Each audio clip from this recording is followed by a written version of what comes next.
শিক্ষার্থীদের কোটা সংস্কার আন্দোলনকে ঘিরে জাতিসংঘের কাছে বাংলাদেশের নিরাপত্তা বাহিনীর বিরুদ্ধে মানবাধিকার লঙ্ঘনের বিশ্বাসযোগ্য তথ্য প্রমাণ রয়েছে। এছাড়া এই আন্দোলনে নিরাপত্তা বাহিনী অতিরিক্ত বল প্রয়োগ করেছে বলেও সংস্থাটির কাছে বিশ্বাসযোগ্য তথ্য প্রমাণ রয়েছে। এর প্রেক্ষিতে জাতিসংঘ গভীর উদ্বেগ প্রকাশ করেছে। এছাড়া যে কোনো পরিস্থিতিতে পদক্ষেপ নিতে জাতিসংঘ প্রস্তুত বলে জানানো হয়েছে।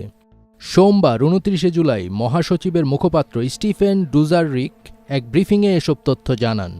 প্রথমে তিনি বাংলাদেশ ইস্যুতে একটি বিবৃতি পাঠ করেন, এরপর প্রশ্নোত্তর দেন।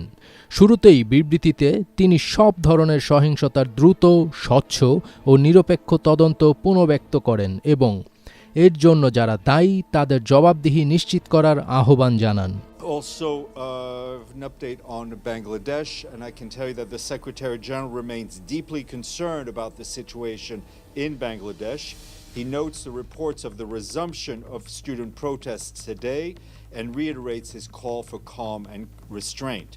The Secretary General is concerned about reported mass arrests of thousands of young people and political opposition in connection with the current student movement. The Secretary General underscores the importance of due process and the right of freedom of expression and the right to peaceful assembly. He is also alarmed by emerging reports about the excessive use of force by security forces and credible evidence of human rights violation.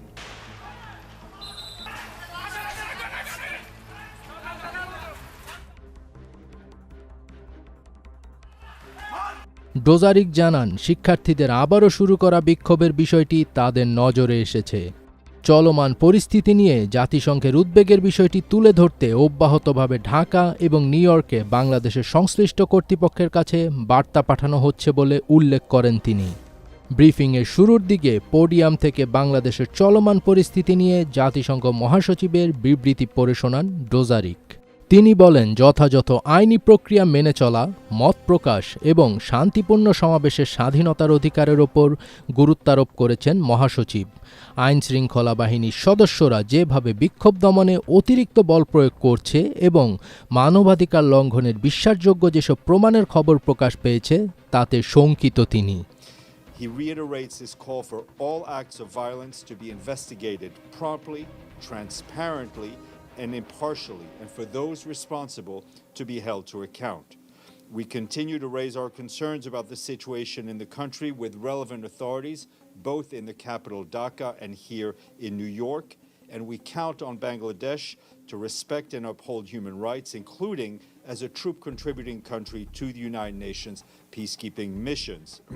We've taken note of the statements by the Bangladeshi authorities that UN-marked vehicles are no longer being deployed within Bangladesh, and we remind and reiterate that UN troop and police contributing countries are to use UN insignia and equipment marked with the UN insignia only when they are performing mandated tasks as UN peacekeepers in the context of their deployment within a UN peacekeeping operation. সব ধরনের সহিংসতার ঘটনা দ্রুততা, স্বচ্ছতা এবং নিরপেক্ষতার সঙ্গে তদন্ত করে দোষীদের শাস্তির আওতায় আনার আহ্বান পুনর্ব্যক্ত করেছেন জাতিসংঘ মহাসচিব।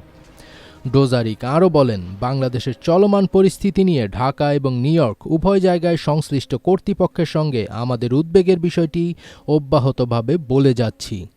জাতিসংঘের শান্তিরক্ষা মিশনে অন্যতম শীর্ষ শান্তিরক্ষী প্রেরণকারী দেশ হিসাবে আমরা বাংলাদেশকে মনে করিয়ে দিতে চাই তারা যেন মানবাধিকারকে সম্মান জানায়। তিনি আরও বলেন, বাংলাদেশ কর্তৃপক্ষ আমাদেরকে জানিয়েছে যে জাতিসংঘের লোগো সম্বলিত গাড়ি বিক্ষোভ দমনে আর ব্যবহার করা হবে না।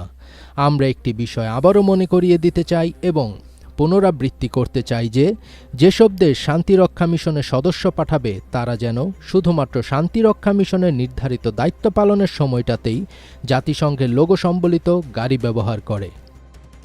ফজবির তাজ, এটিএন বাংলা।